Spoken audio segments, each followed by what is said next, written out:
Assalamualaikum. Cybershot merupakan merek dagang Sony untuk lini kamera digitalnya yang dimulai pada tahun 1996. 10 tahun setelahnya, Sony Ericsson, divisi ponsel dari Sony, meluncurkan ponsel dengan branding Cybershot pertamanya, berbarengan dengan rilisnya salah satu film James Bond, Casino Royale, yang hadir pula dalam edisi spesial James Bond. Dibekali dengan fitur-fitur selayaknya kamera digital, seperti xenon flash dan autofocus, yang merupakan fitur baru untuk sebuah kamera ponsel pada saat itu, ponsel Sony Ericsson tersebut memulai lembaran baru era Cybershot dalam sebuah ponsel. Bersama saya Tony, dan kita ada di konten review jadul Sony Ericsson K800i. Kehadiran branding Cybershot pada ponsel ini membuat Sony Ericsson menggarap kemampuan kamera pada K800i lebih baik lagi daripada pendahulunya, K750i. Kehadiran xenon flash dan fitur autofocus yang merupakan fitur baru pada pertengahan dekade 2000-an mengisyaratkan keseriusan mereka dalam mengedepankan kemampuan kameranya. Dibekali dengan xenon flash dan kamera beresolusi 3,2 megapiksel berautofokus, menjadi senjata andalan K800i dalam masuk ke segmen pasar ponsel kamera.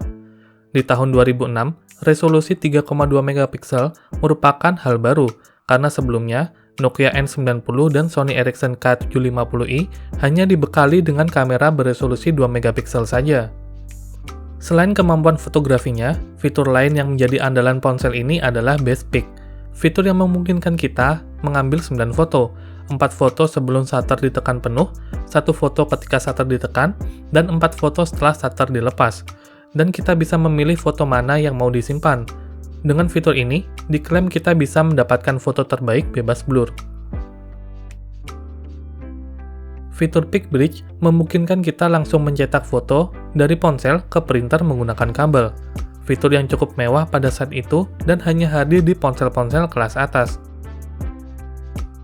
Walaupun untuk sebuah ponsel keluaran 2006, ponsel ini terbilang agak tebal, seperti yang dikatakan GSM Arena pada reviewnya. Namun sebenarnya, cover kamera ponsel ini ikut menyumbangkan ketebalan ponsel secara keseluruhan.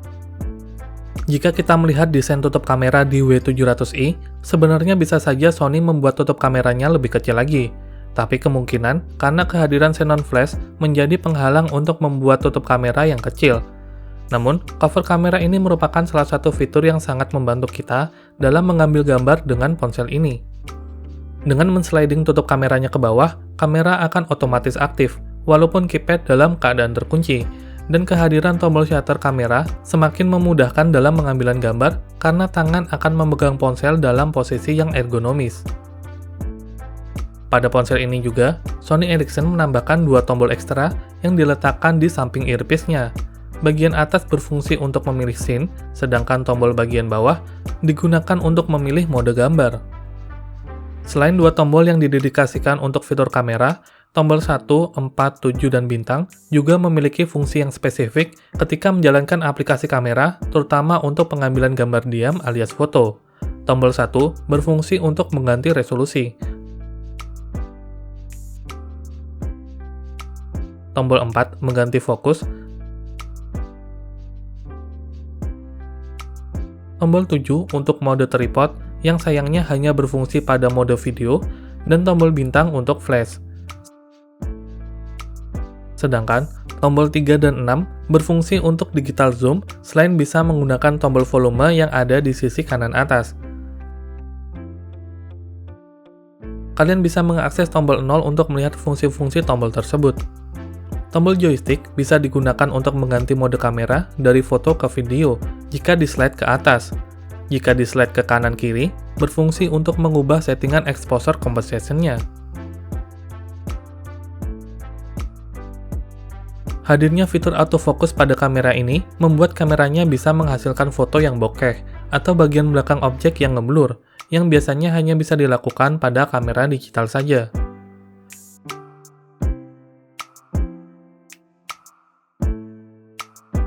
Jika dibandingkan dengan smartphone modern sekarang, fitur autofokusnya terbilang lambat. Namun untuk ponsel keluaran 2006, kecepatan autofokusnya masih bisa dimaklumi. Dengan menekan setengah tombol shutternya, ponsel akan mencari fokus, dan kotak akan berwarna hijau jika sudah fokus. Dan dengan menekan penuh tombol shutternya, kita akan mengambil gambar yang sudah fokus tersebut. Namun terkadang, walaupun sudah fokus dan menekan tombol shutter sepenuhnya, kamera tidak akan langsung mengambil gambar. Malah autofokusnya akan mencari fokus lagi, lalu mengambil gambar, menjadikannya sedikit lebih lama. Tapi paling tidak, kita bisa tahu dari jarak kita ke objek, kamera bisa fokus dengan baik. Ada 3 pilihan mode fokus, normal, makro, dan infinite. Mode fokus normal lebih cocok digunakan untuk mengambil gambar yang memiliki jarak 60 cm atau lebih dari kita. Sedangkan mode makro cocok untuk objek yang lebih dekat. Dalam percobaan saya, minimal jarak fokus antara kamera dan objeknya dengan mode makro ini di kisaran 20 hingga 15 cm. Sedangkan untuk mode infinite, kita tidak akan menggunakan autofocus, sehingga akan cocok untuk mengambil gambar yang bergerak cepat dengan objek yang berada lebih dari 1 meter dari kita. Ketika kita akan mengambil gambar di tempat yang kurang cahaya, lampu LED berwarna merah yang berada di samping xenon flash akan menyala, sebagai panduan untuk autofocus. Teknik yang wajar untuk kamera-kamera ponsel di tahun 2000-an, karena autofokusnya belum sebagus ponsel zaman sekarang, menjadikan ponsel ini mungkin kurang cocok untuk mengambil gambar di tempat-tempat yang sensitif dengan cahaya. Walaupun saya bukan ahli dalam menentukan kualitas foto, namun secara personal, saya suka dengan hasilnya. Detail fotonya cukup baik ketika kita memotret dengan cahaya yang cukup. Warna dari foto yang dihasilkan memang tidak sebaik ponsel zaman sekarang, namun bisa menjadi kelebihan tersendiri bagi orang-orang yang menginginkan tampilan foto retro ala kamera di tahun 2000-an. Untuk sebuah ponsel di tahun 2006, foto yang dihasilkan sangat baik.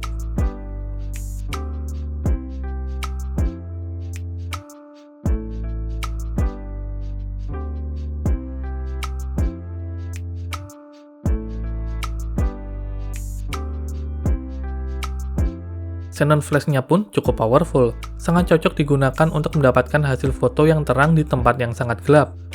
Tapi mungkin banyak orang yang kurang suka dengan hasil fotonya ketika menggunakan Xenon flash ini, dan lebih memilih memotret tanpa flash, sama seperti saya. Ponsel ini dibekali dengan memori internal 64 MB, membuatnya mampu menyimpan hingga seratusan foto.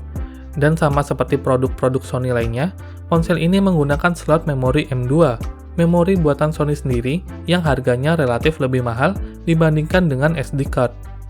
Untuk memindahkan foto ke komputer, selain menggunakan card reader M2, jika kalian memakai memori M2, kalian bisa membeli kabel data DCU60 menggunakan Bluetooth ataupun menggunakan inframerah yang pastinya akan sangat lama jika mentransfer puluhan foto.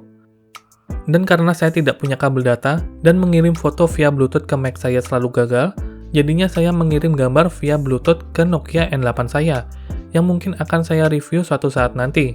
Kemudian menggunakan kabel micro USB untuk memindahkan foto dari N8 ke laptop, sebuah proses yang cukup merepotkan.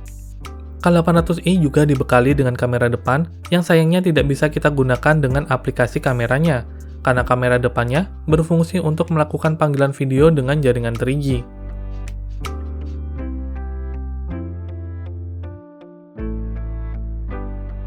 Sony Ericsson K800i menjadi ponsel pertama dari Sony Ericsson yang memakai branding CyberShot, sehingga tidak mengherankan memiliki fitur-fitur kamera yang cukup mumpuni di zamannya.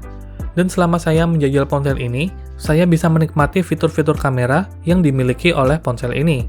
Kehadiran tombol shutter pada ponsel ini yang jarang lagi kita temui pada smartphone modern sekarang, menjadikan feel memotret dengan ponsel ini selayaknya memotret dengan kamera sesungguhnya.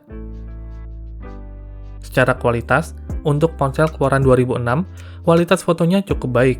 Dan jika kalian suka dengan feel retro dari tahun 2000-an, kalian akan menikmati hunting foto dengan ponsel ini. Overall, saya sangat menikmati memotret dengan ponsel ini di tahun 2021. Sekian dari saya, dan terima kasih yang sudah menonton hingga detik ini. Semoga konten ini bermanfaat.